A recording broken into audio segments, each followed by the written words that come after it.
Hello, listeners, and welcome to this freaky show. It is a month-long celebration of Halloween here at Freakin Studios. I am your host, Travis T. And I'm Freak Joe. And we're continuing a tradition here. Okay, yeah. I don't know why I try doing that every year. I can't do that stuff. I can't do the soft, weird voice. It's too creepy. Yeah, every year I try doing it, and I just can't do it for me. Like, I can't sit here and talk like this the entire fucking time. It sounds like I'm trying to woo somebody. Mm-hmm. Right? No, not really. I like it. It's very crypt-keepery. See, I wish I could do more crypt. I wish I could even say what you just said.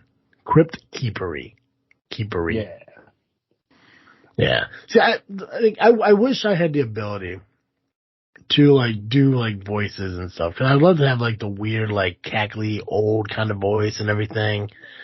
Like, I would love to do shit like that. But for some reason, I just can't seem to find a way to do things like that. Mm-hmm. I mean, I could sit here and I could do an entire podcast like this. But it just seems weird. That's fair. I just want to put I know. I think it might be a little too soothing, and I don't want to put people to sleep because I want people to stick it out.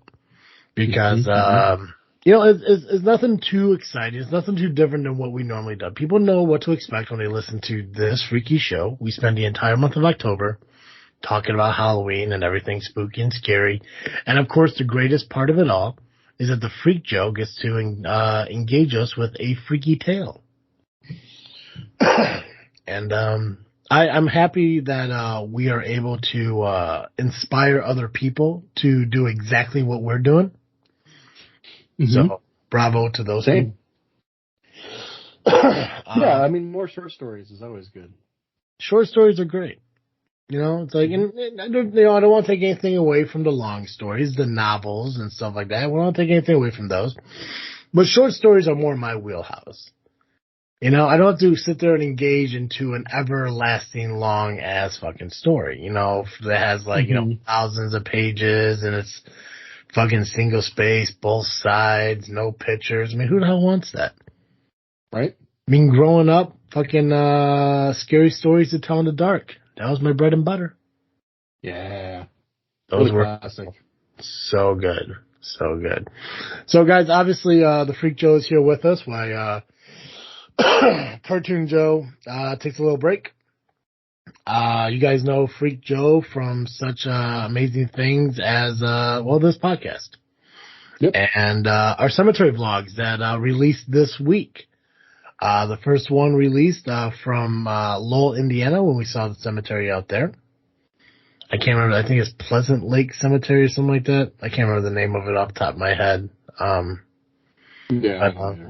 I want to say it's close. I want to say the word lake's in it, and I think there's a P. I mean, I can easily look it up. Honestly, all I gotta do is click this button right here. And, boom, there it is. Lake Prairie Cemetery. Not far off. Well, that sounds right. Yeah. That dropped this week. And, Joe, I knew there was something I wanted to tell you beforehand, but we had a plan on, how we were going to release everything. We did 12 different cemeteries. There's 13 episodes because one cemetery was so big, it was a part 2. Mm-hmm. And we were trying to kind of make it work to where, like, you know, because some of the cemeteries were rather small, so we had shorter episodes.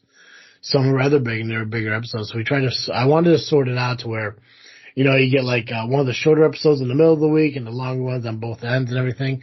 But unfortunately, because I was such an overachiever, I accidentally numbered them inside the video before we decided to do that. So, they're going to get released. They're going to get released as they get released. Nice.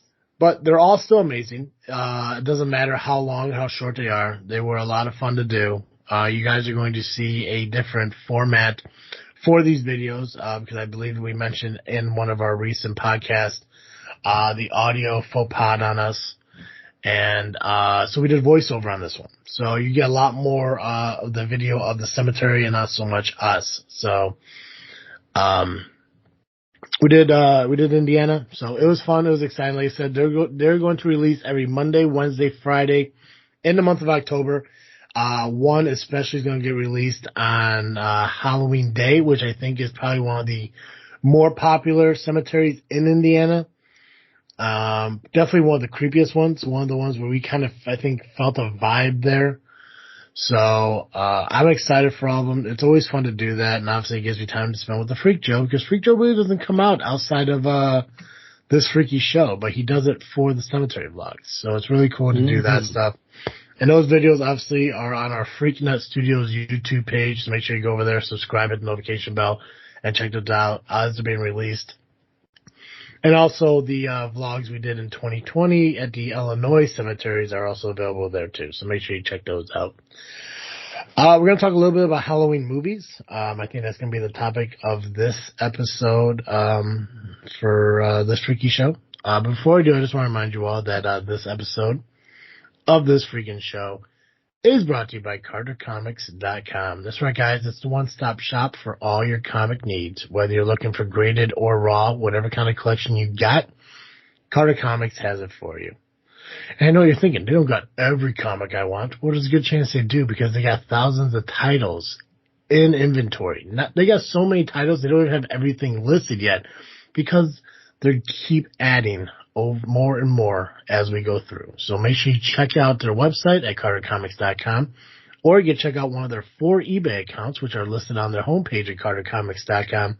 And if you still can't seem to find it, reach out to them, message them, say, hey, I'm looking for Spider-Man number 162 from blah, blah, blah, blah, blah, blah, blah, blah, blah, blah. And they'll be like, well, let me see if I got it in store or in stock. And as a bonus, if you use the discount code FREAKNET, that's FREAKNET, you'll save yourself 10% in your entire order. And that's just not the website. That's also on the eBay accounts too. So, and I know you're thinking, hey, 10% is great, but I would love if I could get that discount every time I shop. Well, you can, because it's a discount code, not a promo code. Promo codes you use once. Discount codes you can use always. And that's how cool CarterComics.com is, because they work with us on doing that, giving our listeners a constant discount, so they always come back for more. That's right. Oh, that is true. So make sure you check out CarterComics.com today. Use the discount code FREAKNET, that's FREAKNET, and save yourself 10% in your entire order. Nice. Good stuff. Thanks, man. This freaking show. No, this freaky show. Sorry. Come on, I'll get it Freak right by Joe. the end of the month. This freaky show is also brought to you by Audible.com. If you're looking for your next great read, the best way to find it is at Audible.com, where there are millions of titles read by the most fantastic readers. Readers who make the Freak Joe seem like an amateur. Best way to check that out is to go to audibletrial.com/freaknet. Sign up for a free 30-day trial. It's Halloween. Get yourself some scary stories to tell in the dark. Yes. You by a professional who does that.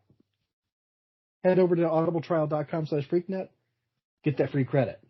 Get that free 30-day trial. Do it now. Perfect. Guys, we are here as members of Freaknet Studios, and I'm proud to say that because it's a growing thing. Obviously, this freaky show, which is part of this Freakin show, along with JFW, members of Freaknet Studio. And one of the reasons I started Freaknet Studios was to help grow and promote podcasts. And it's awesome that I get a chance to do that. As we mentioned before, me and Cartoon Joe are looking at starting up another podcast next year. That's something we gotta work on and plan out for that. But through professional wrestling, I met this girl named Morgan. Really cool girl. Kind of has a weird, awkward tick thing where she keeps like stretching out the bottom of her shirt when she's talking and giggling. It's weird. It's adorable, but it's weird. You know, she's a really cool fucking person. But when she found out that I was podcasting, obviously, the wrestling stuff, found out that she herself is looking to start a podcast with her cousin. And, I think it's called, I want to say this correctly. And I mentioned this because they're trying to push through on it. They just keep kind of getting lazy about it. So I told her I'm going to constantly mention it to motivate her to push forward in it. So they're calling their podcast Babes of Lore. And what their idea is for their podcast is they're huge Supernatural fans. Love Supernatural. If you guys don't know what Supernatural is, I recommend listening to it. Did you thank me for something, Joe? Oh, I was thanking Lady Science for bringing me some tea. Oh, what kind of tea? I don't know, some kind of black tea. Oh, gotcha. So it's not like a sleepy time tea or a sore throat tea or a... No. Gotcha. It will be soothing, though, and it'll be good for my voice later on. Excellent. I'm glad to hear. Yeah, my bronchitis is messing up, so I'll be coughing intermittently here. I'll be very awkward calling it up. Nice. Anyway, so Babes of Lore, they're going to take their love of Supernatural and their love of spooky, creepy things in real life and kind of merge them together. And if I get the concept right, and I told them that I will get them on the show to talk about this, so we may get them on this month to talk about this. They're going to kind of go over an episode of Supernatural and find a relatable instance in real life and talk about it. So right. I told him it's awesome. I told him they should absolutely do it. It sounds like it'd be cool. I would definitely give it a listen because I'm a huge fan of Supernatural and spooky, creepy things in the world. So hopefully they push through with that. And I will continue to mention it until they do, because either they're going to do it or I'm going to look stupid. And either way, norms. So good luck to them. Hopefully they do. Like I said, hopefully to get them on. And speaking of guests, we do have a guest lined up for next week. If you guys remember James Dermond, he is the author of Doorway to the Unseen. And we are looking forward to having him on next week, talking about Volume 4 of his short story series. So it's been a while since that we're that far in. Yeah, it's been a while since we had him on. We were trying to get him on recently, it just never really worked with schedules and everything, but I reached out to him. He is available next week, so we're going to talk with him for a little bit, and he's actually offering us an opportunity to allow the Freak Show to read one of his short stories that is available in the Volume 4 book. So his books are available currently on Amazon if you want to check them out. The Doorway to the Unseen, Volume 1 through 4. I think 4 is actually also available right now too, so make sure you check that out. Give them a look. If you're into short stories and ghost stories and everything, then they're right up your alley. If you guys are huge fans of scary stories to tell in the dark, or even Tales from the Crypt if you're a TV watcher, these are amazing books, and I would definitely recommend checking them out. So, yeah. Very nice. Can't wait. I'm excited. It's been a while since we had a guest on. Yeah. It's been quite some time. It'll be nice. Yeah. It'd be nice to talk to other people on this podcast, Yeah. Cool. Joe, I want to talk a little bit about movies before we get into your short story here. And I want to talk about, because we've seen a lot of remakes on movies, sequels of movies. A lot of horror movies has excessive sequels. I mean, how many Friday the 13th, Nightmares on Elm Street, Halloweens have we seen over the last 2-3 decades have come out? Too many. Unless you're a fan of them, then probably not enough. Yeah. It's weird because I don't know, other than let's say Harry Potter. I guess I don't know. Lord of the Rings wouldn't really count unless you include the Hobbit movies, right? Twilight and stuff. I mean, they have excessive amounts of movies. I guess MCU is very familiar in that sense, but I wouldn't categorize that in the same scenario as like Friday the 13th, Nightmare on Elm Street and stuff. No. Yeah. I think horror is the one thing that you get like a character that has like multiple upon multiple upon multiple videos. I think the Leprechaun even had like 4 or 5 fucking movies. And those movies sucked. That franchise got to the point. Didn't he do like a rap in like, wasn't like what was it? Leprechaun in Harlem or something like that? Yeah. Oh yeah. And I think he was also in space. Yes. Oh my god. Yeah. Wasn't Jason on the Jason in New York took place on a cruise ship, I think. Yeah. Friday the 13th. I think Jason X was also in space. God, I love it. Yeah. So not in I'll ever watch it kind of way, but in I love the I've seen one Jason movie. So I've seen one Friday the 13th, and it was the one that came out in I want to say 2006, maybe. I think that's like the Rob Zombie one. Mm-hmm. So that's the only Jason one I saw. I saw Freddy vs. Jason. But outside that, I saw that one. Yeah, I've never seen an old Friday the 13th. I've never seen any Nightmare on Elm Street. I've never seen any Halloween. For those of you who know me, you know that I'm not a big fan of horror movies to begin with. Now, I have seen all but one Saw. So, take that for what it's worth. I won't watch horror movies, but I will watch Saw. Which Saw have you not seen? The most recent one. Gotcha. Yeah. I've seen all the original series ones, which Saw's another one that has like 12 of them or 10 of them or some shit. Yeah. Paranormal Activity has like 6. Yeah. Ugh. Yeah. White Noise had a couple. Purge. Mm-hmm. So many. But I want to talk about some that doesn't really have sequels or remakes and shit like that. Yeah. I asked for 5. I don't know if you were able to think of 5 because it was hard for me to even think of 5. And, you can truth be told, like, I did come up with 5, but I did it by going through the, I think it was like 100 best Halloween movies on IMDb. Well, let me ask you that. I don't really watch a lot of movies on that list, and I love horror. See, I like Halloween movies. I don't like horror movies. Mm-hmm. I just can't get into fucking horror movies. Like I remember like when we were, I'm trying to remember if you were there. Were you there when like a group of us watched like the first White Noise? I don't think so. Okay. I want to say if I was, I don't remember it.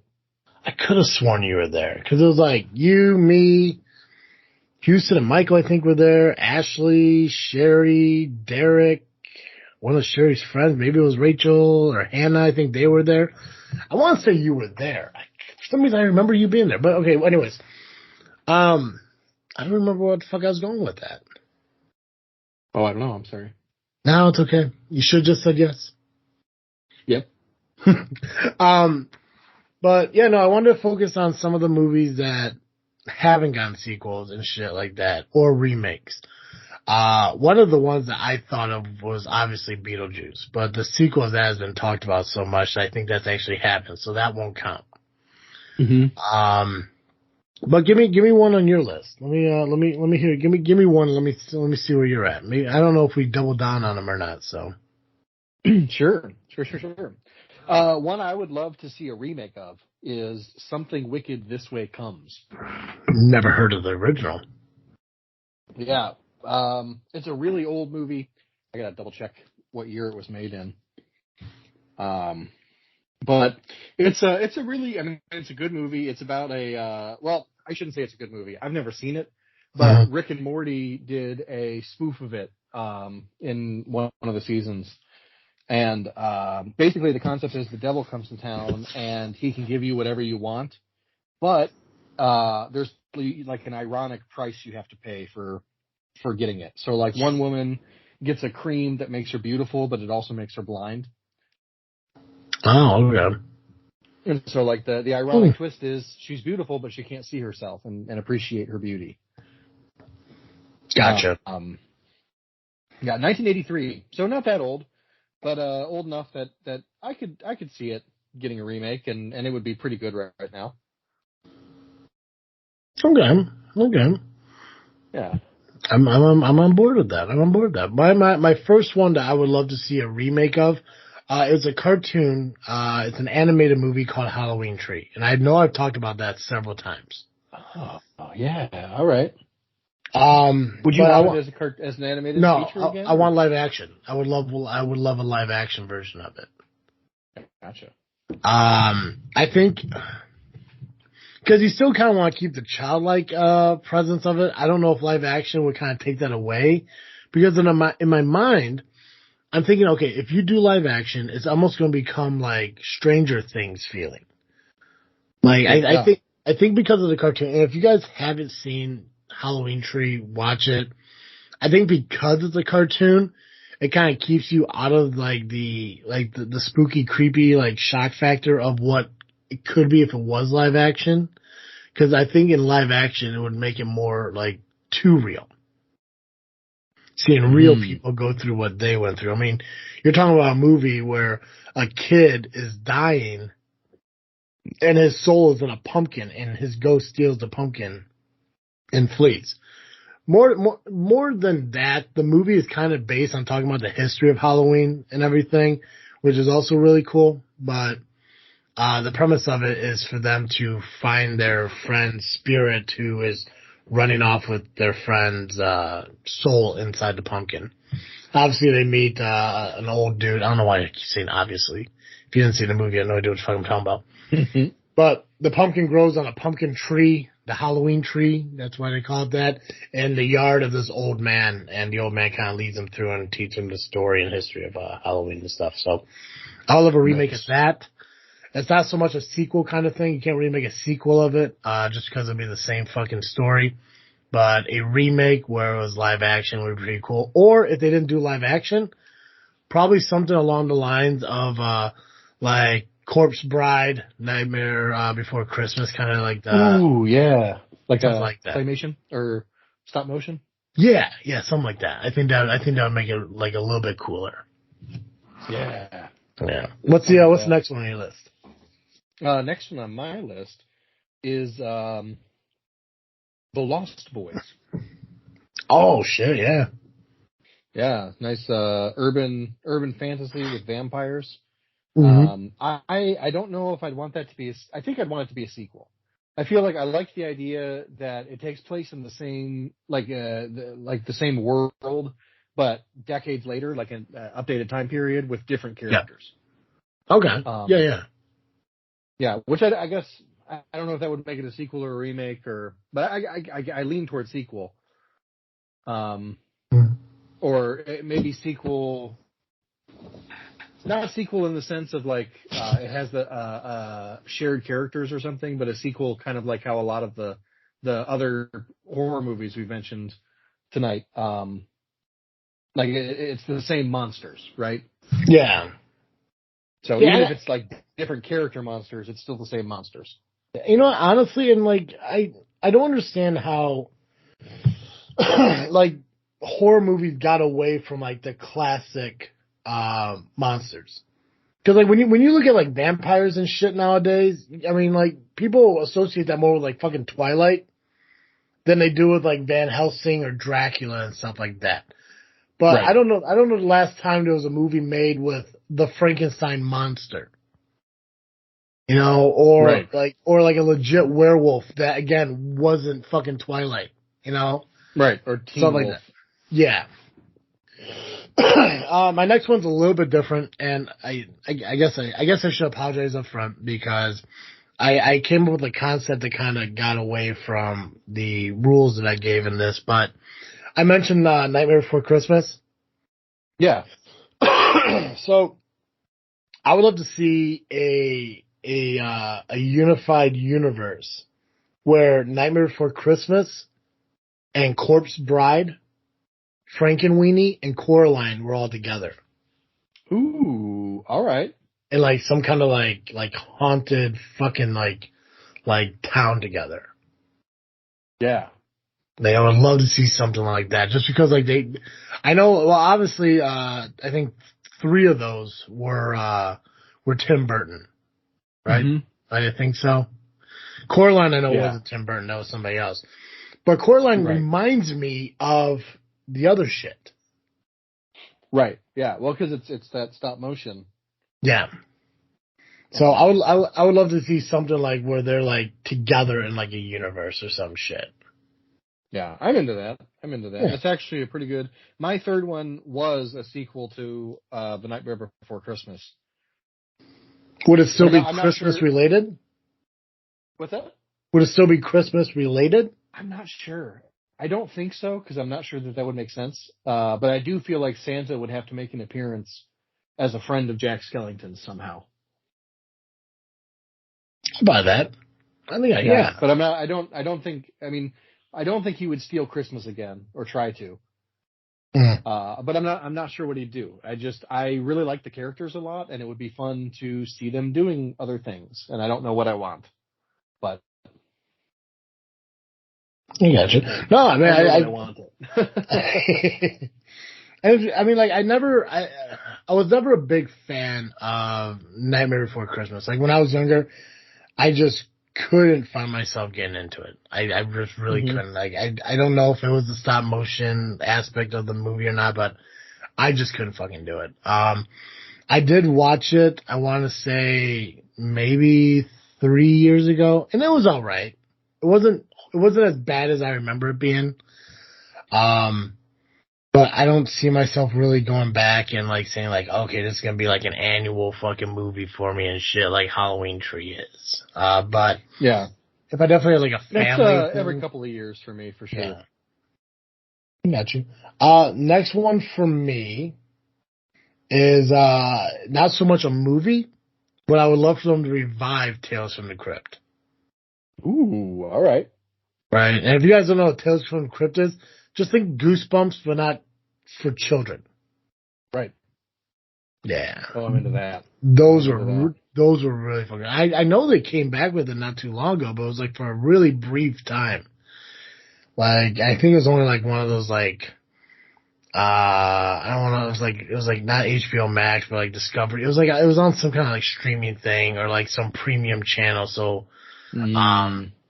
but I just remember watching those when I was a fucking kid, and they're really fucking cool. I mean, like, probably my dad shouldn't have shown me that shit when I was a child. That's probably why I'm horrified of horror movies now. Right. But, I liked it. I thought it was pretty cool, and, I would love to see those brought back and maybe some new stories made or something like that, or even redo some of the older classics. I mean, I still remember some of them, so. Yeah, absolutely. Mm-hmm. Very into that. Sorry, I was just looking at their Wikipedia to see what's up. My fourth one. So, a couple of years ago, they made a Scary Stories to Tell in the Dark movie, and I never got to see it, but it always looked really good to me. Mm-hmm. And I feel like it's just long enough ago that you could have a sequel without it being weird, and new enough that it could there could still be some hunger for it. You know, Yeah. so you could still sort of play in that same universe with maybe not the same actors or whatever, but maybe you could get the same director or something to come back for it. But I think there were 3 or 4 books, so you know why not have 3 or 4 movies? Yeah, and that's the thing too. Is like with how streaming is now, with like Disney Plus, Netflix, and all that shit. Is like it could be like a mini series, like a Tales from the Crypt and stuff like that. Oh yeah, absolutely. I'd actually prefer it as a mini series. I think. Right, I would love that. You know, like I mean, don't get me wrong. I would do anything I can to avoid reading a fucking book. You know, that's why we probably are sponsored by Audible. But right. I mean, Are You Afraid of the Dark? I'd love that because it was just short stories, short ghost stories. Fucking amazing. Mm-hmm. Yeah. Absolutely.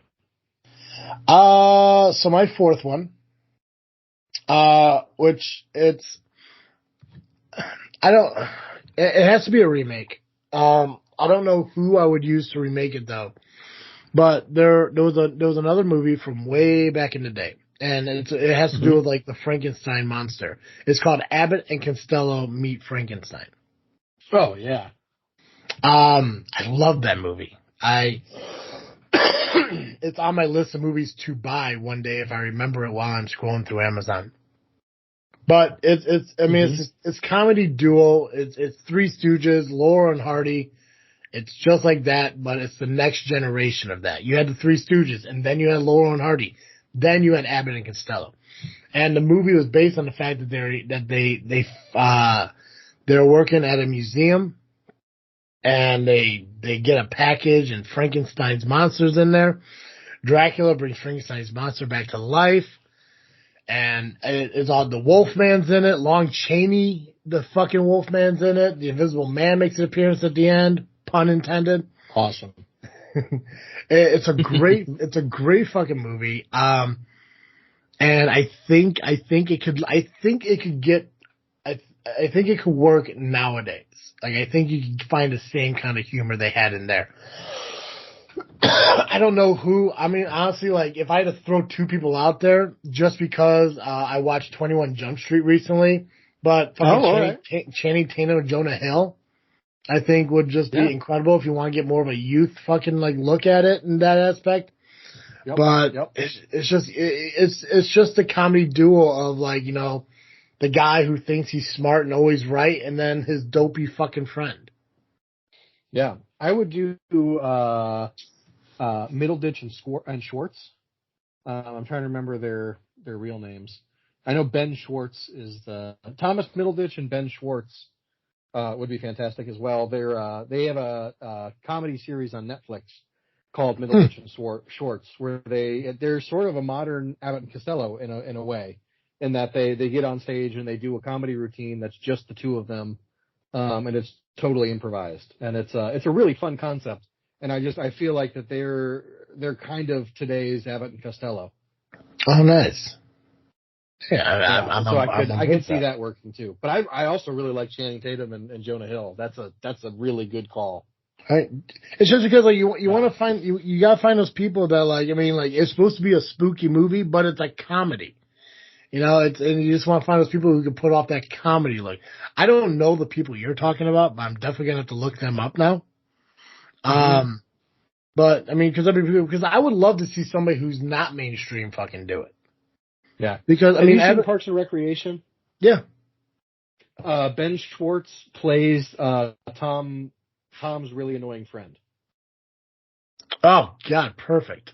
I've got Ralphio. Yes, John Ralphio. John Ralphio, yeah.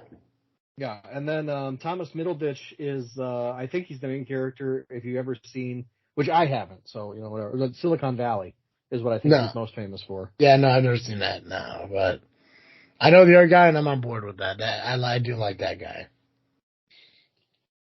Yeah, their chemistry is fantastic, so I just feel like it would work. Nice. What's your last one?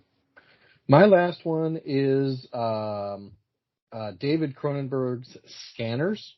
Okay.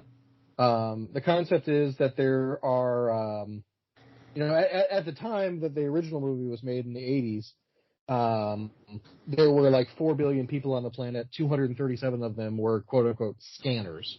And they were people who had like telepathic powers and stuff. It's very Stranger Things in a lot of ways. Mm-hmm. And, I just think an update that is like specifically a horror movie could be really good. And I don't know if you get Cronenberg back to remake it or if you find somebody else, but I think it'd be very enjoyable. Okay. Hey, it works for me, man. That's yeah. It's. I just hope they stick with the practical effects. Yeah. Yeah. Well, I mean, practical effects sucker.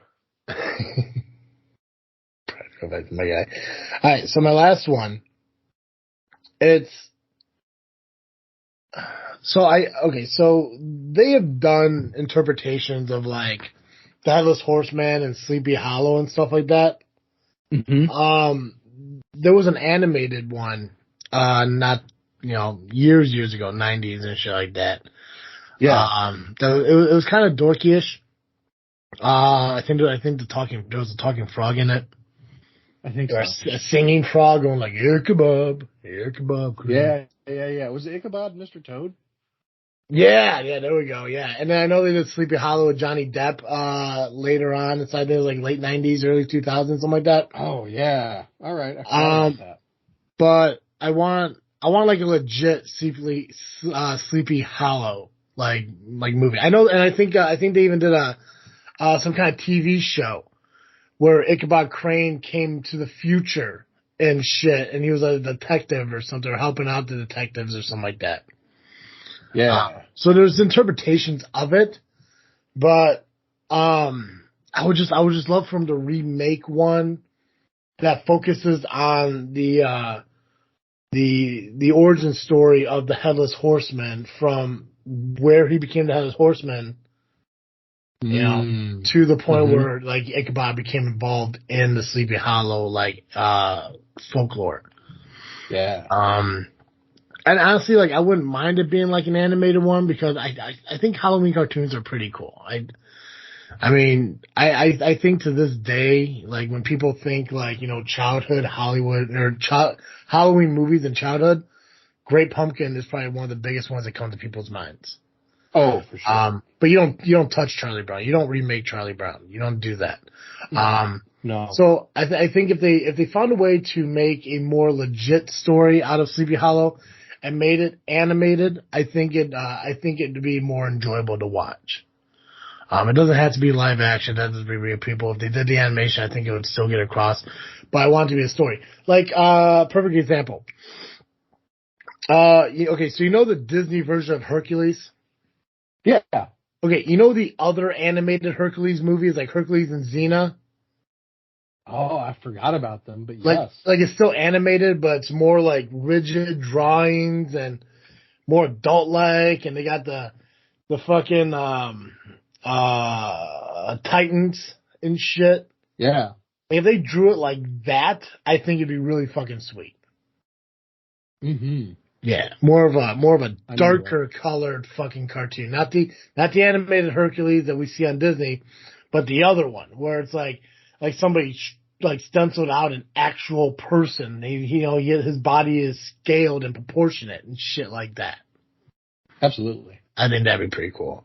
I mean, I know there's a lot more if you really deep dive into it and shit like that, but so I mean, I do love Halloween themed movies. Horror movies aren't my fucking bag.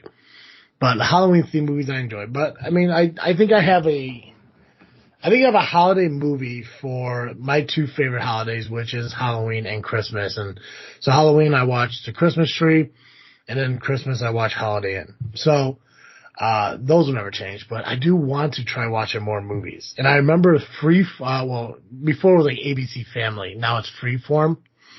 They still do the 31 Days of Halloween. And all right. Yeah, it's weird. Like when you look at that, if you ever get a chance, look at that fucking list and see the fucking movies that they have listed there. Because Harry Potter's on that, Twilight's on that, yeah. And it's weird to think. Like, I mean, okay, so are they doing it through Halloween just because they're witches? You know, there's magic and there's fucking vampires and werewolves and shit like that. It's like, I mean, I remember like when they did 31 Days of Halloween. There was like one premiere movie a night. And it was a Halloween based movie. And on this Freeform, I mean, on the list, there's like the old Disney movies too. You know, Mom's Got Day with the Werewolf and Under Wraps, shit like that, Twitches. You know, so it's pretty cool to do that. But there's so many movies and there's so many different ways to watch Halloween movies. I don't know if you guys have, the Peacock app, if you're listening out there, if you have the Peacock app, but they have a Halloween tab on there, and it'll break everything down into like Halloween shows, Halloween movies. They even have a section that says Halloween episodes, and you can watch all the Halloween episodes of The Office, of Park and Recreation, Modern Family, Psych, whatever. It's just the Halloween episodes of those TV shows and shit. And then they got some documentaries and stuff on there too. So. Netflix, I know, does something like that, but I think it's more just horror section. Disney Plus will probably do like some Halloween like section as well. So, Get out there, share with us what your favorite movie is and what movies you would love to see as remakes or sequels. You could, reach out to us on Facebook at This Freakin' Show. We'd love to hear from you. Mm-hmm.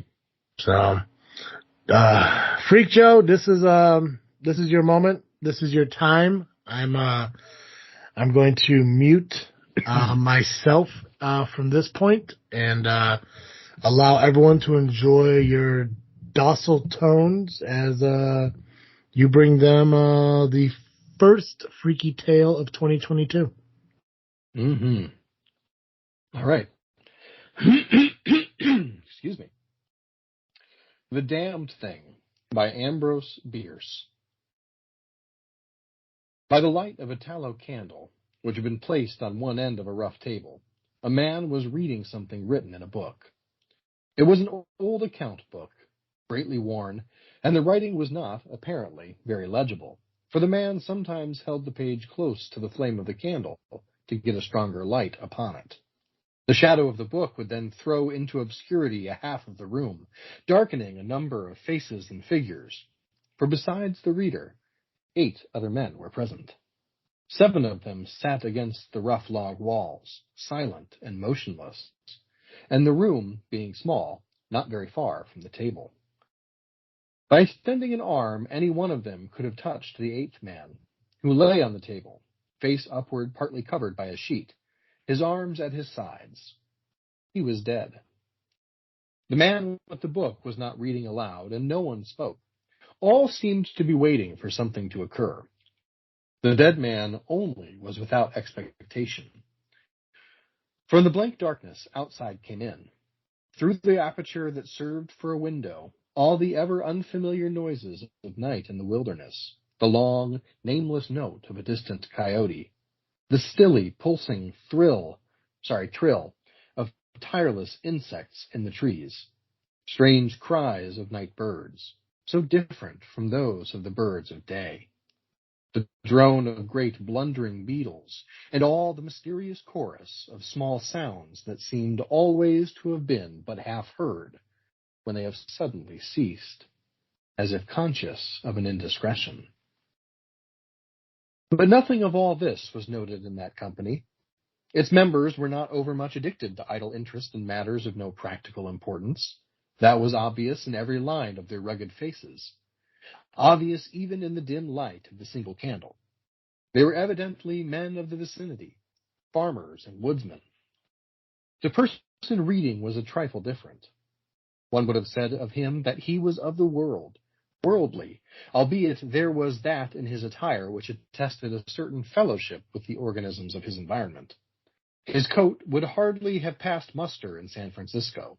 His footgear was not of urban origin, and the hat that lay by him on the floor, he was the only one uncovered, was such that if one had considered it as an article of mere personal adornment, he would have missed its meaning.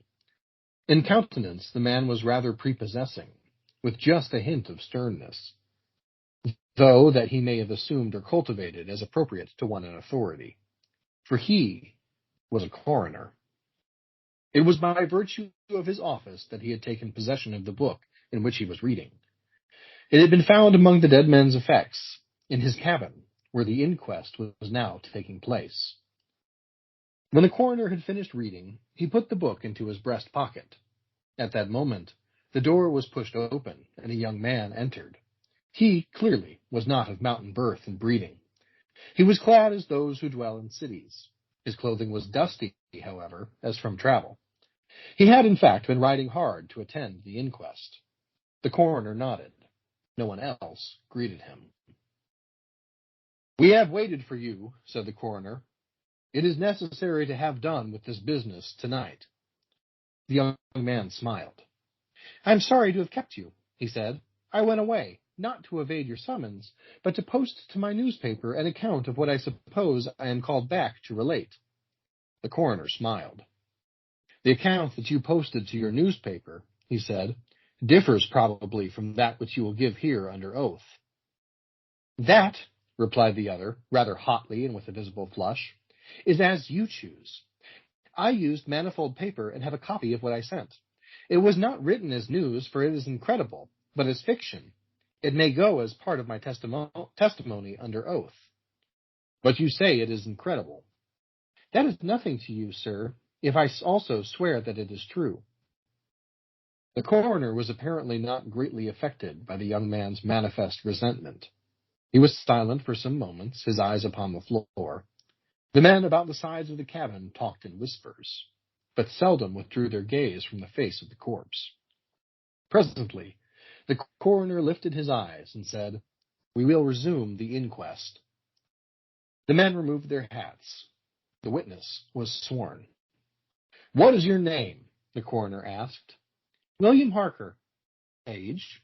27. "You knew the deceased, Hugh Morgan?" "Yes." "You were with him when he died?" "Near him." "How did that happen? Your presence, I mean." I was visiting him at his place to shoot and fish. A part of my purpose, however, was to study him and his odd, solitary way of life. He seemed a good model for a character in fiction. I sometimes write stories. I sometimes read them. Thank you. Stories in general, not yours. Some of the jurors laughed. Against the somber background, humor shows highlights. Soldiers in the intervals of battle laugh easily, and a jest in the death chamber conquers by surprise. "Relate the circumstances of this man's death," said the coroner. "You may use any notes or memoranda that you please." The witness understood. Pulling a manuscript from his breast pocket, he held it near the candle, and turning the leaves until he found the passage that he wanted, began to read.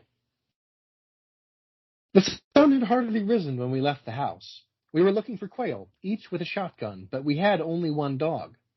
Morgan said that our best ground was beyond a certain ridge that he pointed out, and we crossed it by trail through the chaparral. On the other side was comparatively level ground, thickly covered with wild oats.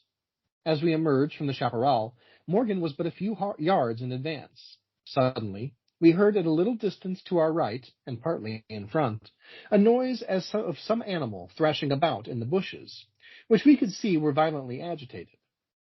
"We've started a deer," I said. "I wish we had brought a rifle." Morgan, who had stopped and was intently watching the agitated chaparral, said nothing, but had cocked both barrels of his gun and was holding it in readiness to aim.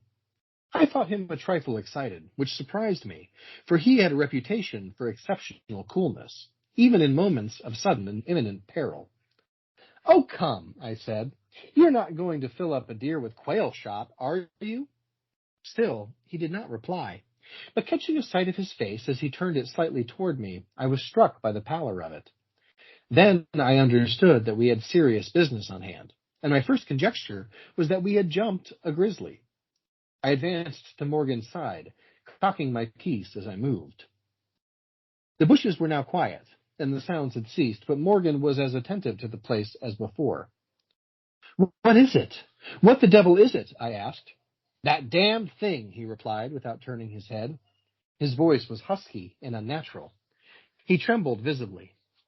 I was about to speak further when I observed the wild oats near the place of the disturbance, moving in the most inexplicable way. I can hardly describe it. It seemed as if it stirred by a streak of wind, which not only bent it, but pressed it down, crushed it, so that it did not rise, and this movement was slowly prolonging itself directly toward us.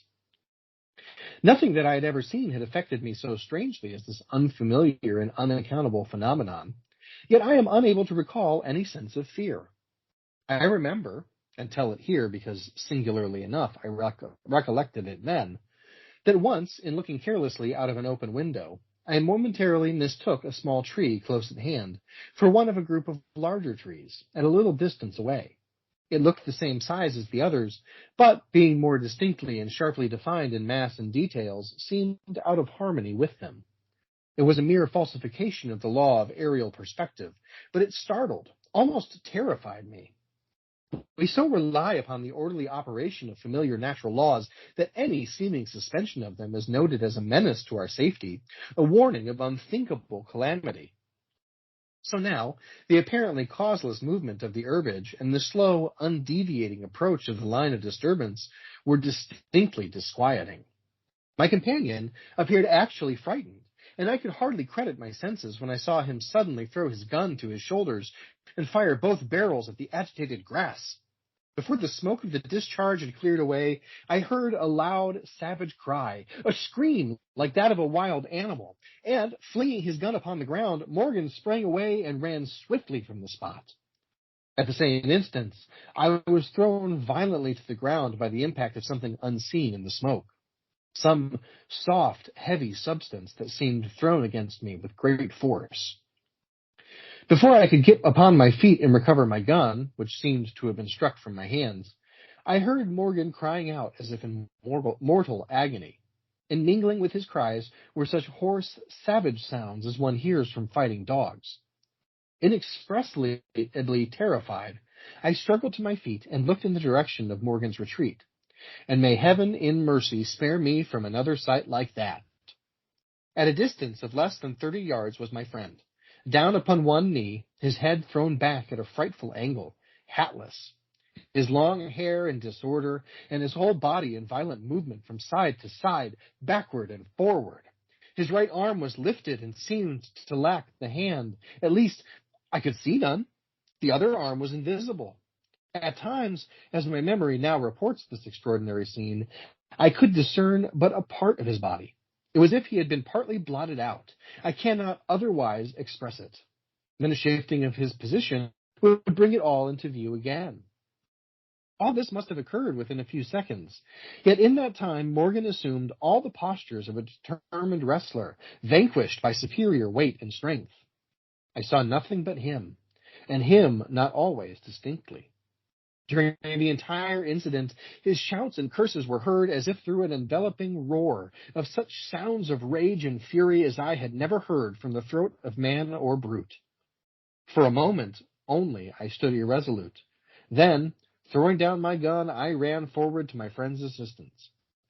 I had a vague belief that he was suffering from a fit or some form of convulsion.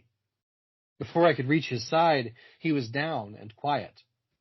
All sounds had ceased, but, with a feeling of such terror as even these awful events had not inspired, I now saw the same mysterious movement of the wild oats prolonging itself from the trampled area about the prostrate man toward the edge of the wood. It was only when it had reached the wood that I was able to withdraw my eyes and look at my companion. He was dead.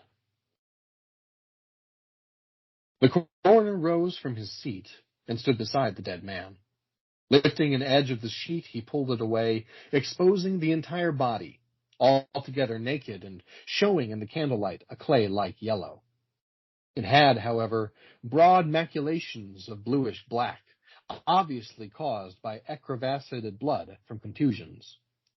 The chest and sides looked as if they had been beaten with a bludgeon. There were dreadful lacerations. The skin was torn in strips and shreds. The coroner moved round to the end of the table and undid a silk handkerchief, which had been passed under the chin and knotted on the top of the head.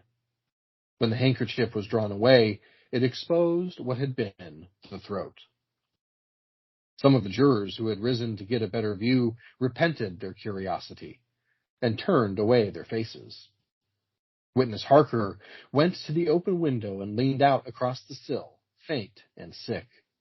Dropping the handkerchief upon the dead man's neck, the coroner stepped to an angle of the room, and from a pile of clothing produced one garment after another, each of which he held up a moment for inspection.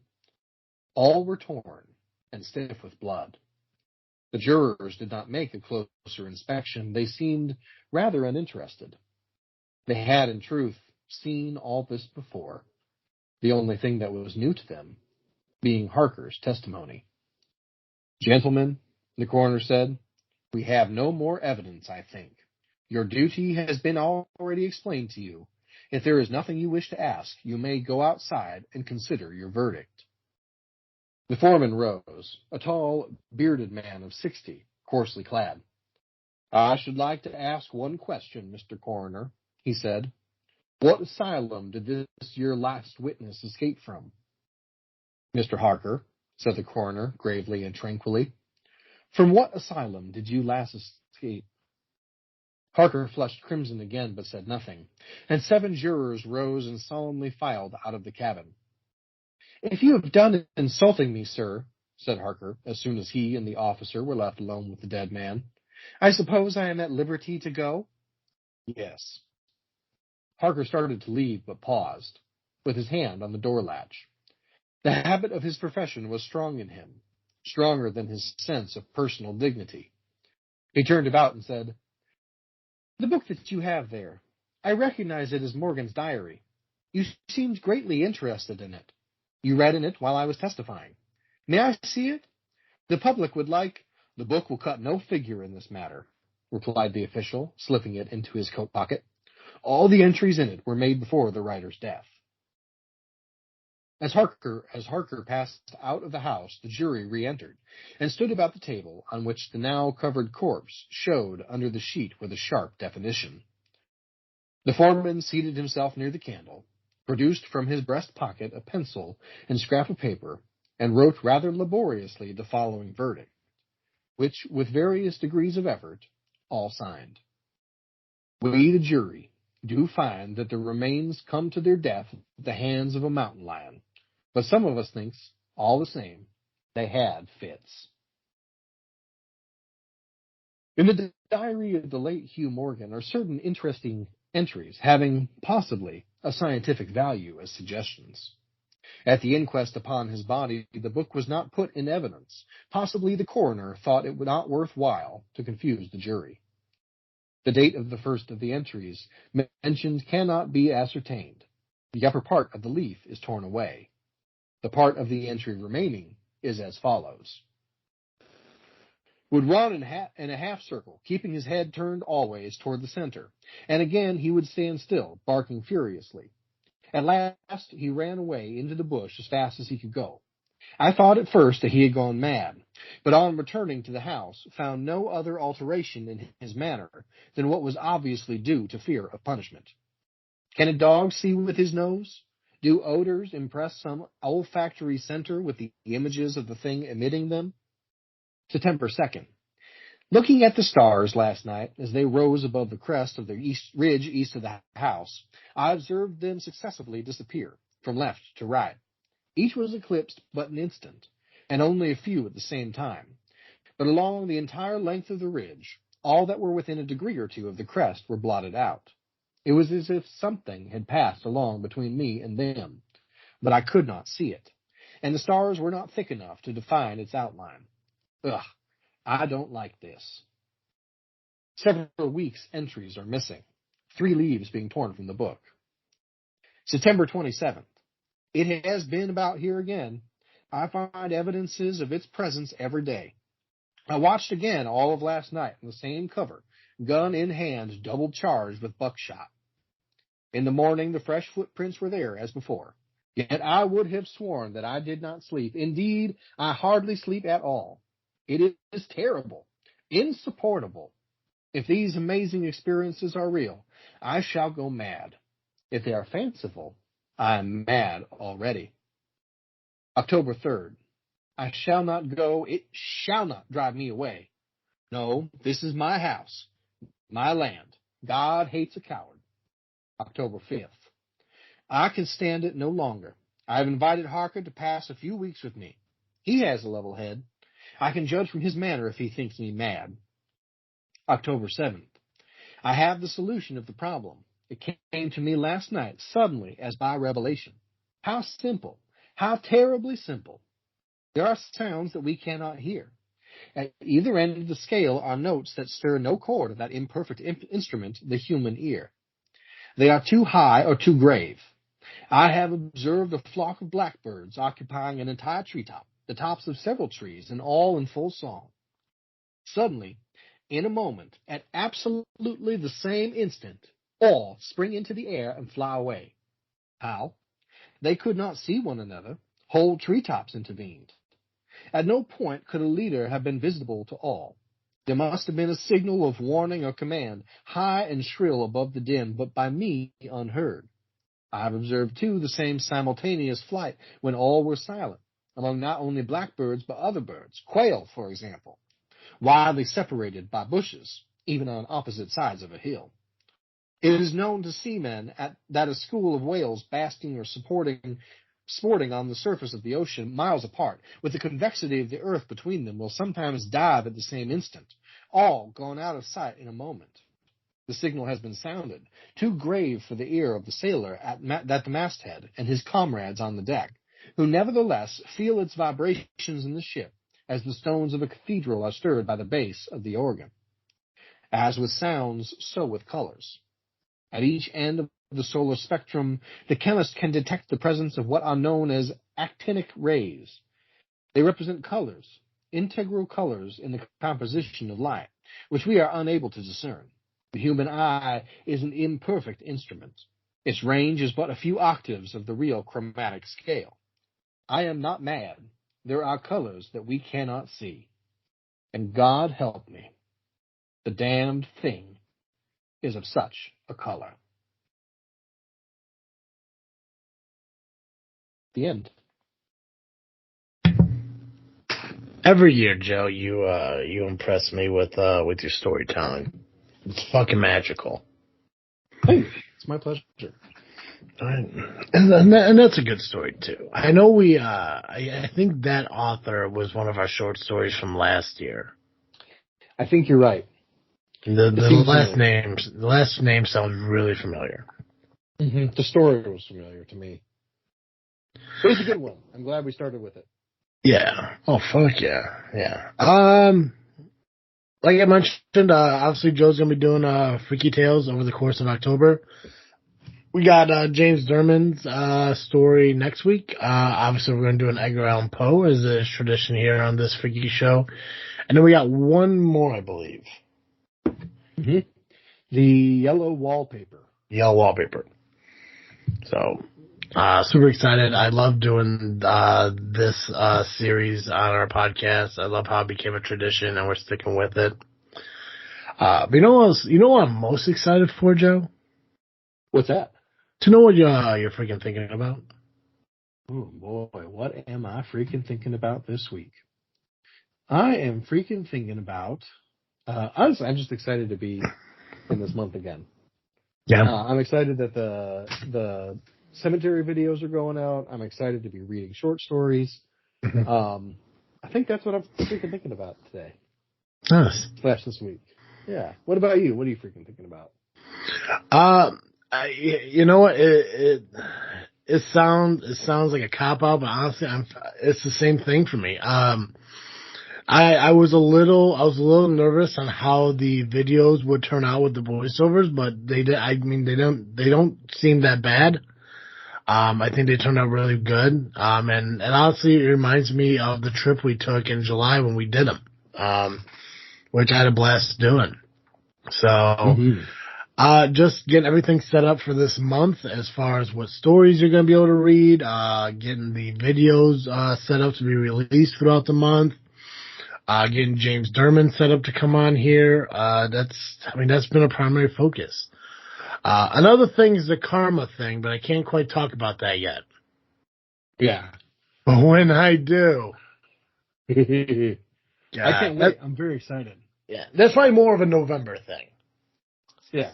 That's more of a November thing. But yeah, I'm really, that took a portion of my day, but honestly, yeah, this Freaky show is the one thing I've been so excited for the last couple of weeks, and I'm glad it's here. And I love doing this every year when October comes around, because this and Christmas are my two favorite times of year, and I'm just excited we're doing this. So, hey, Joe. Yes. Obviously, the Freak Show is exclusive to this Freaky show here over on the Freakin Studios network. But just because Cartoon Joe's taking a break from here doesn't mean he's taking a break from other places. So, if our listeners still want to catch Cartoon Joe, where can they go? If you need some Cartoon Joe during this month, you can find him over at the Geekcast Live podcast at violentpress.com. You can also find him on Facebook, iTunes, Spotify, and Twitter by searching Geekcast Live. Perfect. Guys, once again, make sure you check out our cemetery vlogs. They're being released every Monday, Wednesday, and Friday throughout the month of October. Over on the Freakin Studios YouTube channel, make sure you do subscribe and hit the notification bell for those so you know when they do drop. Also, you can check out our show when they are released on iTunes, Google Podcasts, Spotify, and Podbean just by searching this Freakin Show. As well, follow us on social media at Facebook, Instagram, and Twitter, again, by searching This Freakin' Show, or you can follow us on the Freakin' Studios Facebook page or the Instagram. Ladies and gentlemen, that's all I have for you this evening. So, as always, I am Travesty. And I'm the Freak Joe. And thank you for listening to another episode of This Freaky Show. I'm out.